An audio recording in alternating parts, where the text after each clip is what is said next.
Hello everyone, কেমন আছেন? আমি ভালো আছি। আজকে এখানে একটু পনির তৈরি করেছি। দেখুন কীরমভাবে রেখেছি।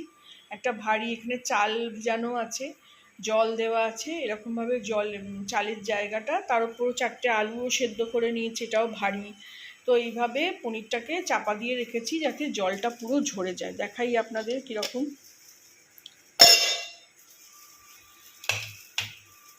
এদিকে এই যে চাল ভেজানো আছে, ভাত করব। ভাত তো কম্পালসারি, রুটি খেতে চায় না মেয়ে আমার।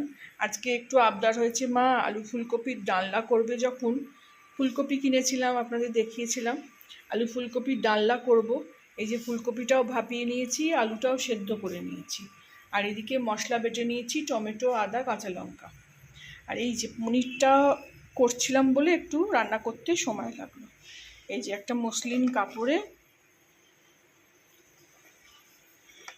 এটা আমার ছেলের পৈতের ধুতি, একটা ছিঁড়ে এরকম কাপড় বানিয়েছি, মানে পনির টনির ছাঁকতে লাগে অনেক সময়। এই যে দেখুন, পনিরটা এইভাবে আমি জল ঝরানোর জন্য রেখেছি। এই যে বেশি মোটা হয়নি, পাতলা করে করেছি জিনিসটাকে। এই যে এইভাবে পনিরটা হয়েছে। তার একটা জায়গার ছেলে দেখাই, এই যে নীল মতন জায়গাটাতে বোঝা যাবে ভালো।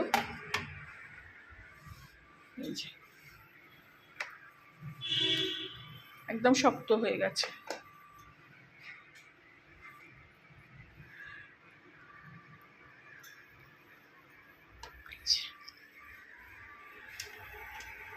এবার এটাকে পিস পিস করে কেটে নেব।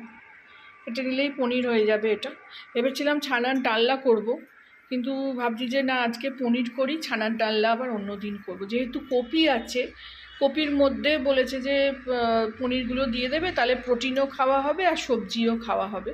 এদিকে কড়া বসিয়ে দিয়েছি, রান্নাটা করব। তো এখন থেকে এখনই করলাম একটা ছোট ব্লগ। এই যে জল ভরে রেখেছি, এদিকে সমস্ত রান্না রেডি করে নিয়েছি। এখনও কাজকর্ম কিছু করিনি, মেয়ে নেই, অফিসে গেছে। এই যে জামা কাপড় ঘরে ঝুলছে, এগুলো পাট করে রাখবো। এই যে বাইরেটা দরজাটাও খুলে দিলাম, রান্না করব যেহেতু ঘরের মধ্যে গ্যাস হয়ে যায়, সেই জন্য দরজাটাও খুলে দিলাম।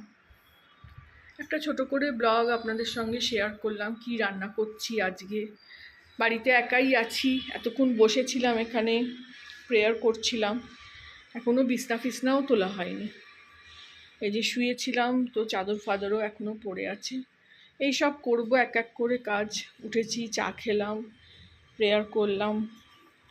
তো এই ছোট করে একটা ব্লগ আপনাদের সঙ্গেও শেয়ার করলাম। রোজ কাজ করার আগে মনে হয় আপনাদের সঙ্গেও একটু কথা বলি, যে কি করছি জানাই, আমার ভাল লাগে এটা। তো ভালো লাগলে আমার চ্যানেলটাকে একটা লাইক, শেয়ার অ্যান্ড সাবস্ক্রাইব করে দেবেন। Thank you for watching.